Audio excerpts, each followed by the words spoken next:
everybody. This is going to be fun. We had scaling up a few weeks ago. No, it wasn't a few weeks. It was last week. And a lot of last week was talking about aligning marketing and business objectives and getting the C-suite bought in. And we have the C-suite on with us today. So this is fun. We're going to hear it from Heather. Heather, welcome to the crazy show of Ignite. What's up? I'm excited to be here. Good to be with you, Alex. Thank you. Starting out with lies. We got already 2 lies, Heather. Anyways, we're going to have fun. Heather, tell them where you work. What do you do? So I'm the Chief Marketing Officer for Twin Cities Orthopedics. So TCO is a large orthopedic practice based out of the Twin Cities, Minneapolis, St. Paul, Minnesota. Variety of stuff, not just surgery. I feel like not all ortho groups are made the same. So it seems that you've got urgent care. You do a lot of therapy. Tell them a little bit more about the suite of services and the focus for TCO. Yeah, so we are just shy of about 2,500 employees. We've got over 35 plus locations, a huge physical therapy practice within the organization. It's probably one of the largest in the country of a fully integrated model. So if you think about other ortho practices, maybe being on sub-brands or not all on the same pay model or structure, we're fully integrated. So we have one board. We've got a pay model that has ancillary services across the whole practice. So if you think about our urgent cares and our physical therapy, we have surgery centers, obviously imaging. We just brought rheumatology into the practice 2 years ago, so that's been new. So those are kind of the big things that we're doing. We've got a pretty big sports medicine practice. We've got a brand called Training House that is sports performance. So that's really expanded for us in the last few years. So we started to put that brand in some of our orthopedic clinics and have, the gray turf and the high ceilings and the impact wall and all of those things. So our spaces all look the same, but that performance and kind of that sports medicine outreach piece of our business has really grown dramatically too over my time. I've been here for 14 years. So 14 years.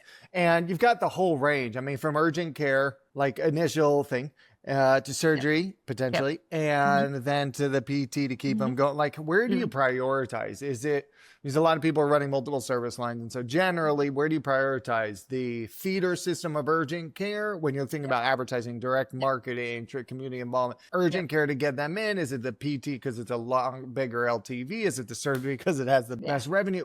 How do you focus? Where do you focus? Yeah, I mean, the surgeries are obviously what pay the bills, but to attract the new patients, most of our efforts are focused on urgent care. So that's our primary message. And I would say the vast majority of our efforts, we of course do, campaigns and things like that for all of our service lines, whether it's spine, hand and wrist, rheumatology, et cetera. We're dabbling more in going direct on physical therapy. And so that will be new for us in this market because we've not done a lot of that, but our therapists create that fantastic relationship with patients and you can see a patient, within a certain window without having a physician order. And so that's going to be something new that we're going to put more of our dollars into for next year, but primarily urgent care. Every other patient is a new patient that comes into our urgent cares when we think about it at a high level. Yeah, that's the way. And then you get the imaging done. You're like, you need your ACL repair. Bam. I got imaging done when I tore my ACL and then no one from that system called me and I went to another system. And so that's crazy. And so you must think a lot also about automation. I want to talk about more of the advertising and urgent care side, but you must also think about the automation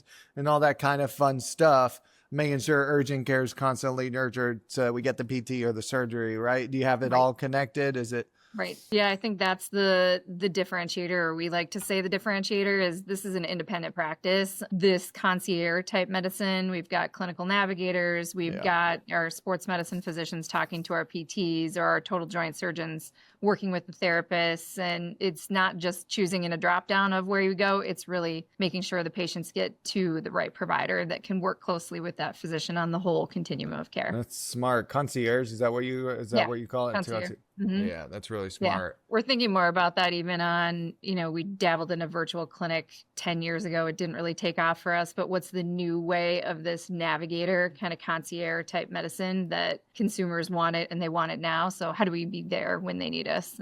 So that navigator piece happens right now for our sports medicine partners, but how can we expand that to be for the everyday patient? Yeah, I would love to see that because the health systems are bad at it. Sorry, health systems. There's only 6 listeners, probably only one of them's health system, but you're bad at it. You're bad at it because you're so big that there's not, they're too big to pay attention to each patient. And the automations aren't getting hey man, they tore their ACL. Somebody call them, get the surgery scheduled. Crazy. So, all right, I like that. And when you're looking at these experiences, because you have so many, You are comparing it not to other healthcare brands, because we talked and you said, I don't look up to other healthcare brands. That's not what we're comparing. So what do you compare against? And what are you trying to, what do you think about experience and access and all that digital stuff? We're looking at things like, is it the restaurant experience or the hotel experience or the local Dick's Sporting Goods versus Shields in this market? You walk into one, you can absolutely tell the difference in the experience.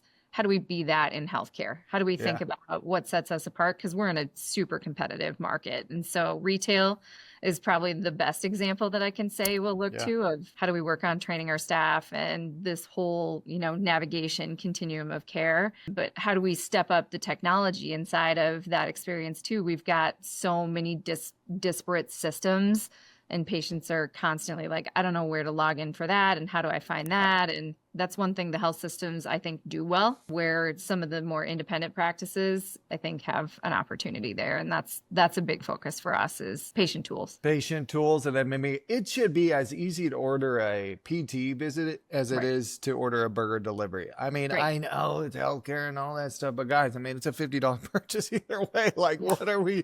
It can't be that complicated. It should be that easy. In fact, it should be easier because it's healthcare. We need people to come in and get well before there is a serious injury. And so I like that, looking at the retail brands and all that fun stuff. All right, let's talk about 2026 because we're in Q4. It's November 25. We'll release this in 25, probably in December. And so when you're looking at next year, if you're handed a bunch more budge, what are you looking at? What are you excited about? And then we'll start talking business outcomes. Yeah. Or does it start with business outcomes? Your C-suite, do you start with that? And then you I'm sure hear this from lots of your colleagues and clients of you got to focus on the new patient. We measure our outcomes. We measure our satisfaction. We know patients once they get into TCO are happy. We've got 98, 99% satisfaction there. And our, sweet spot is the storytelling. So we do a lot of that on social and things like that. But how do we focus more in our digital efforts in the midst of patient privacy and attribution? So if I had more money, I'd continue to invest in our digital platforms and how we mix our awareness media with our digital media, and just to think about, that attribution piece amidst privacy. I think that's the piece for us. And really in those insights, like we're so quick to move into what we think the solution is, but did we really learn how patient makes decisions? What are they faced with? What do they really want? So this consumer research is a big piece for us too. So we're doing focus groups and panels and a patient council. And I'm actually in a beta test for an AI project called the Jenny Project. And it's using synthetic or AI data to, really mimic what that patient might be. And then I can throw in an ad campaign or I can throw in an idea. And I'm like, well, what does Jenny think of this? And it can mimic and model the target demo of, is it a spine patient? Is it a total joint patient? Is it a 14-year-old hockey player? Is it a 70-year-old total joint patient? So I'm excited about the innovation in technology for how we can be a bit smarter, how we learn with patients and how they make decisions. Well, you're in good company because the attribution of demand gen, demand capture is very difficult. The biggest groups still, nobody's figuring it out in healthcare because we have so many restrictions, obviously. So it's very hard. And most people are still last click, despite the 37% scaling up that said they're multi-touch attribution, but whatever. The Jenny Project, very fun. Is that an agent you created? Is that one of the consumer research agents that's out there that people will dump in after you've put in your persona what is that? I was invited to be part of a pilot group with a gentleman who this is his project. He started the platform. So it's not fully launched yet, but he's chosen, I'm representing a healthcare vertical, but it's, I think others from Winnebago, Foot Locker, Whataburger, and me are all in the cohort together right now, just testing it. So it's, I'm going to buy an RV or I'm going to go get a burger or I'm going to get an ACL done. And so we're in the pilot phase, but he wants to do some testing and learning with us to say, what do you think of the tool? And then long term, hopefully we, sign up and use the tool. You'll get something out of it. Something out of it. And we've done a lot of that stuff where we're plugging in a persona and seeing how they react to different content and all that stuff. You'll get some, you can always get something out of it. At the end of the day, focus groups with providers and patients is generally more helpful now, but it's cool. Guys, Heather is not stopping with the innovation. That's cool. You never, 15 years in, she's still doing it. And I love that consumer research. Not a lot of people say that. They say, well, I do more digital advertising for report. And it's like, well, yeah, but to who? What do they care about? What do When they you care talk, about? what do they care about? And let's talk about that, because I know you're a big proponent of making sure the channel matches the message. And you said you guys are going to stand out. Like, how does TCO in a crowded market stand out? What tips can we get here? Is it outcomes? We have the best outcome. I've been told not to answer the question. What is the answer?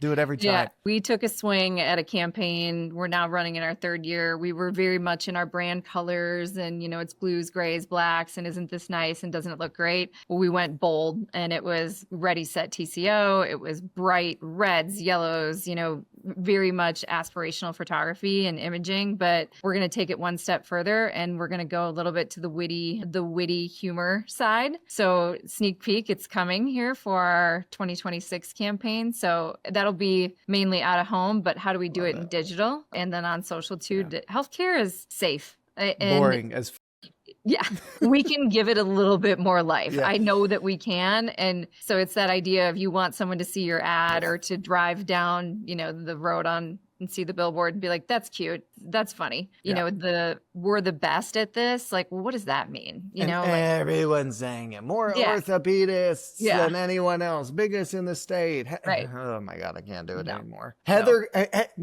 healthcare. She got the perfect name for the damn industry she's in.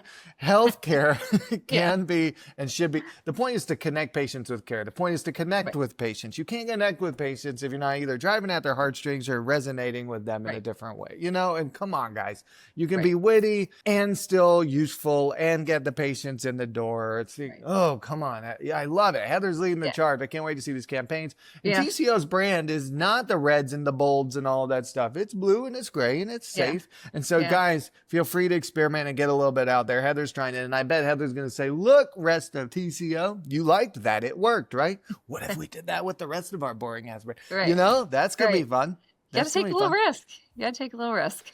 Come on, marketer, healthcare marketers. We can do it. Heather's doing it. We can take a little risk and we'll still land well. Let's find out. I have one more thing I want to ask you. Okay. And you started with traditional. That's interesting. Okay, that's good. And roll down to digital. That's typically how it's done. When you look at 26, we heard as scaling up, most budgets are flat. But being asked still to grow, and they're mostly private equity backed. So all these MSOs, DSOs, still got to grow. Where do you start? Are you handed capacity goals? Do you ask for capacity goals from your counterpart, the COO? Where do you start with figuring out next year and to map out the whole year? You're like, guys, this is a quarter. I don't know what happens next.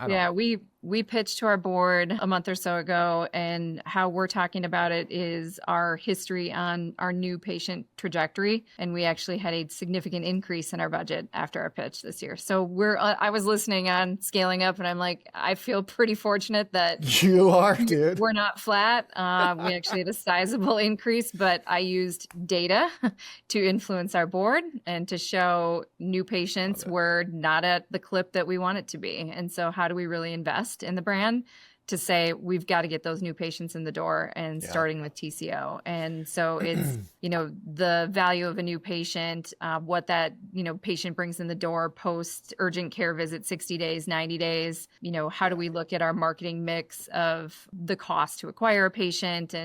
And so you have physicians saying, well, if I give you X number of dollars, what can you turn that into? And if you can articulate that, that's very meaningful for them. So a couple things to unpack in there. And so in orthopedic, usually was very heavily referral driven from PCPs and PTs. So the whole thing is changing. And now I think everybody's waking up and saying, well, we have to do direct to consumer. And Heather's leading the charge and saying, guys, the reputation's awesome. Which helps. It's step one. Otherwise, you can't focus on new patients because you're going to get so much leakage. It won't matter. But the reputation is good. That matters. Great providers retain them. Good front office. That matters. Google reviews to match. Now Heather can focus on the net new stuff. And she said, this is the lifetime value when we get them into urgent care. So guys, go model that stuff out, go into your data and say LTV, because every time I got on Discovery Call, no one knows their LTVs of different patients and service lines, and say, guys, then how do you know where to start? The surgery is where the money's at, but I bet we don't get the surgeries if we don't do urgent care. So Heather went into data and say, hey, listen, and if you give me more money, that means Heather also looked at the scalable, how much they could scale in different traditional media and digital media, I assume, and said, someone said we could spend 10,000 more efficiently in each of them, right? Okay. So absolutely. I had to be verbose because I want marketing directors to get the budget like you did. Yeah, I mean, physicians are incredibly smart, and we've got a very engaged board, and they want to see those metrics. And how are you going to take $1 and turn it into 1,000? And how do you measure it? And if you don't have a strategy around that and you don't understand how your patients make decisions, we had a goal of our direct access. It is now in 76% of our patients come to us directly. Damn, which is up from, that's probably doubled in 2 years, I bet. Yeah, probably. Well, it's been high, but I think 10 years ago it was probably in the 20s. Oh, wow. Yeah. Yeah. Yeah, Healthcare's it's changed. significant. Yeah. And y'all have done a great job. And Sabina is awesome at her job She too. And is, she probably yes, helps. Very she's sharp. awesome. Shout out She- for Sabina. She lies low. She doesn't sleep. She works 20 hours a day, she tells me, and I believe it. All right, guys, go check out TCO. Wait for these campaigns. They're going to be in Q1. It's going to be awesome. Heather is very generous. Hit her up on LinkedIn if you have questions. If you're in orthopedic, I mean, you would consider this high acuity and all that stuff, but she's still running a retail healthcare playbook and it's working. So hit her up.